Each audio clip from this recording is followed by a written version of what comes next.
Epiphane. Ce vendredi, on s'intéresse au processus de valorisation des musées du Bénin. Alors, 4 grands projets sont lancés pour repositionner le Bénin sur la carte culturelle mondiale, vous nous dites. Effectivement, Epiphane, l'année 2026 s'annonce décisive pour le paysage muséal béninois avec l'ouverture comme infrastructure majeure. D'abord à Porto-Novo, le musée international du Vaudou, actuellement en construction, adopte une architecture inspirée des calebasses et ambitionne de déconstruire les stéréotypes entourant cette culture à travers des collections venues notamment du Brésil, de Cuba et des États-Unis.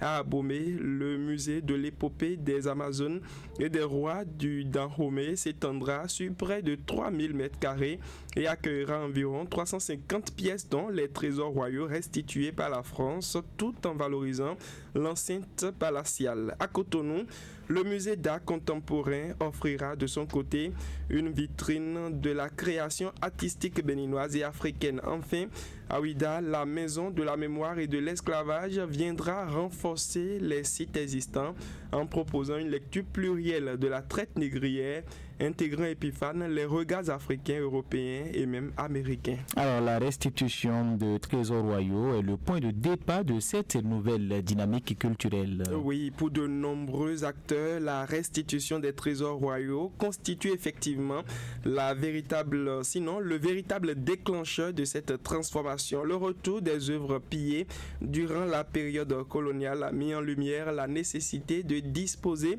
d'infrastructures modernes capables de conserver, valoriser et transmettre ce patrimoine aux générations futures. Ces projets muséaux apparaissent ainsi comme une réponse stratégique à cette exigence, traduisant la volonté de l'État de réappropriation de son histoire et de renforcement de sa souveraineté culturelle.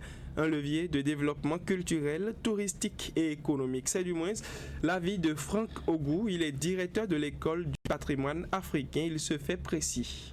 En réalité, comme on le dit, la restitution est un prétexte parce que ça a été le premier l'élément fondateur qui donc a permis de mettre en place tout ce qui suit. L'esclavage est un fait historique qu'on ne peut pas occulter de notre histoire.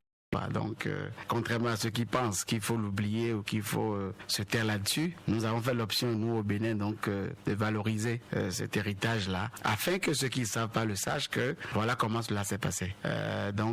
C'est vrai que ça peut choquer certains, mais pour d'autres et pour nous, c'est une manière également donc, de restituer l'histoire, de permettre aux uns et aux autres donc, de s'approprier cette histoire-là et de comprendre les tenants et les aboutissants donc, de la traite des esclaves. Ça a été un fait historique et on l'assume entièrement avec les autres.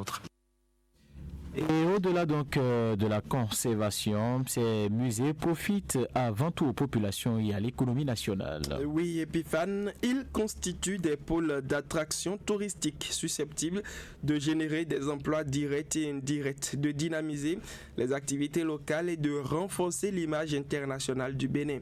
Sur le plan éducatif et identitaire, ils favorisent la transmission des savoirs, la valorisation des cultures endogènes et la réconciliation avec un passé parfois douloureux. À terme, ces infrastructures pourraient faire du Bénin une référence régionale en matière de tourisme mémoriel et culturel, selon Franck Ogou, directeur de l'école du patrimoine africain.